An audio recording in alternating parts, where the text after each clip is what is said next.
काफी देर से मुख्यमंत्री जी अपनी बात को रख रहे हैं। मुख्यमंत्री जी ने खास तौर पर बताया कि पूरे बिहार विधानसभा में एक अकेली पार्टी रहेगी भाजपा, बाकी जितने सदस्य और पार्टी जो है नीतीश कुमार जी को अपना नेता यानी महागठबंधन का नेता माना है। और सोचने वाली ये बात है कि पूरे नॉर्दर्न इंडिया में अगर आप देखें, हिंदी पट्टी में देखें तो भाजपा का अब कोई अलायंस पार्टनर नहीं रहा। एक भी अलायंस पार्टनर भाजपा का नहीं है। और ये तो इतिहास बताता है कि भाजपा जहां रहती है, जिसके साथ रहती है, उसको खत्म करने में लगी रहती है। आप पंजाब देख लीजिए, आप महाराष्ट्र देख लीजिए, और जो बिहार में हो रहा था वो किसी से छुपा है क्या? हर एक लोगों को पता है कि क्या भाजपा की तैयारी थी। लेकिन जो देश में जो अराजकता का जो माहौल बन रहा है, जो सांप्रदायिकता जिस प्रकार से फल फूल रही है, जिस प्रकार से सामाजिक न्याय पे हमला हो रहा है, उसको देखते हुए, देश के माहौल को, स्थिति को देखते हुए, चाहे महंगाई हो, बेरोजगारी हो, आप अर्थव्यवस्था देख लीजिए, देश की सुरक्षा देख लीजिए, चीन घुस करके घर बना लिया, गांव बसा रहा है, आप क्या कार्रवाई कर रहे हैं? तो पूरी चीजों को देखते हुए, और आज का तो दिन भी बहुत ही महत्वपूर्ण दिन है। और महत्वपूर्ण दिन क्या है कि आज के दिन ही क्विट इंडिया की शुरुआत हुई थी, यानी अंग्रेजों भारत छोड़ो का नारा शुरुआत हुआ था। तो आज बिहार ने एक बार फिर से दिखा दिया है, देश को संदेश दिया है, टोटल देश के जितने विपक्ष हैं उनको संदेश दिया है, एक दिशा दिखाने का काम किया है कि जो मजबूती के साथ जनता के सवाल को लेकर के लड़ता है, वो मजबूती के साथ जो है जनता के साथ जो खड़ा रहता है, वो को जनता जो है पूरी तरीके से स्वीकार करती है और जनता विकल्प चाहती है। आप देख लीजिए, बिहार को विशेष राज्य का दर्जा नहीं मिला। माननीय मुख्यमंत्री जी ने अपना काम किया, कई प्लेटफॉर्म पे इन्होंने प्रधानमंत्री जी के सामने पटना यूनिवर्सिटी की मांग की, लेकिन मान लीजिए पटना यूनिवर्सिटी को उसका दर्जा नहीं मिला। अब तक विशेष पैकेज का क्या हुआ?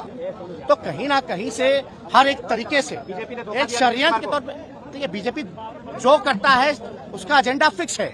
और जेपी नड्डा जी, ये जो लोकतंत्र की जननी है, यहाँ आकर के बोलते कि क्षेत्रीय पार्टियों को खत्म करेंगे, समाप्त करेंगे। तो इसका मतलब क्या है? यानी विपक्ष को समाप्त करेंगे। विपक्ष को समाप्त करेंगे मतलब लोकतंत्र को समाप्त करेंगे। यानी लोकतंत्र की जननी में आकर के आप लोकतंत्र को चुनौती दे रहे हैं, ये बिहार के लोग नहीं सहेंगे।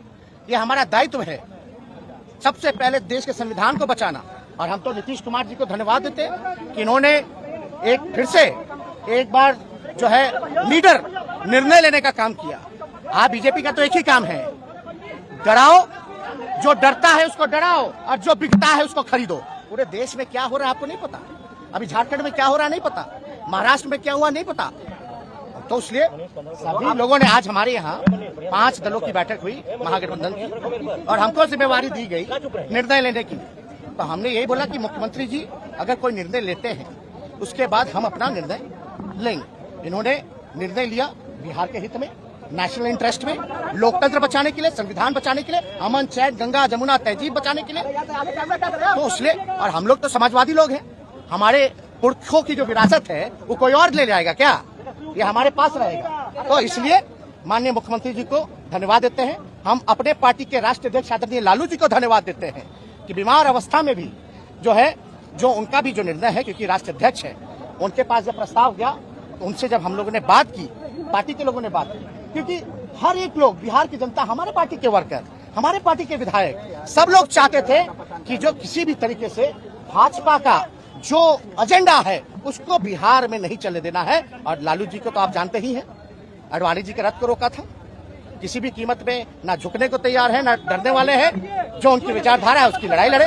तो इसलिए हम पूरा मुख्यमंत्री जी को अरे भाई, हम लोग चाचा भतीजा लोग हैं, लड़े भी हैं, आरोप भी लगाए हैं, लेकिन हम लोग तो समाजवादी लोग हैं ना। तो हमारी जो पुरखों की विरासत है वो कोई और ले जाएगा क्या? हम लोगों का अधिकार नहीं है क्या?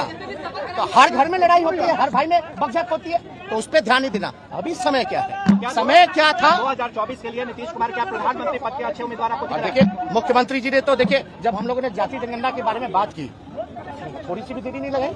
और 2 बार जो है उस समय तो भाजपा के लोग ही जो है पूरी तरीके से अध्यक्ष थे उस समय के विधानसभा के चौधरी विजय चौधरी जी, इनके ही अध्यक्षता में 2 बार पारित हुआ। तो उस समय भी आप बीजेपी का रोल देख लेते क्या था। यानी जो नेशनल इंटरेस्ट का जो एजेंडा था उसमें भी कितने इनका तो मूड क्लियर था। तो क्या पीएम मटेरियल आपको दिख रहा है? पीएम के लिए आपके दावेदार मानते हैं? आप एक बात समझ लीजिए, ये सवाल हम मुख्यमंत्री जी पे छोड़ दें। हमको इस पे कोई टिप्पणी टिप्पणी नहीं करना है, लेकिन आप इतना तो आप जानते हैं कि सबसे देश में अगर सबसे कोई अनुभवी मुख्यमंत्री है तो नीतीश कुमार जी है। सबसे अनुभवी, परिपक्व, और काम तो किया ही है, ऐसा कोई इनकार नहीं सकता। कुछ लोग तो प्रचार का काम करते हैं। नरेंद्र मोदी को क्या नीतीश जी दे सकते हैं चुनौती?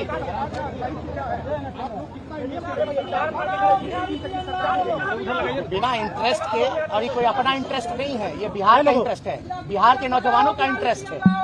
इसलिए 10 लाख को रोजगार देने की बात की थी, क्या आपकी सरकार भी हम करेगी? लोगों की बात चलेगी। अभी तो 10 लाख नौकरी, एक बार तारीख तो तय हो जाने दीजिए, 10 लाख नौकरी। तारीख तय हो जाने दीजिए, जनता के दुख दर्द को दूर किया जाएगा।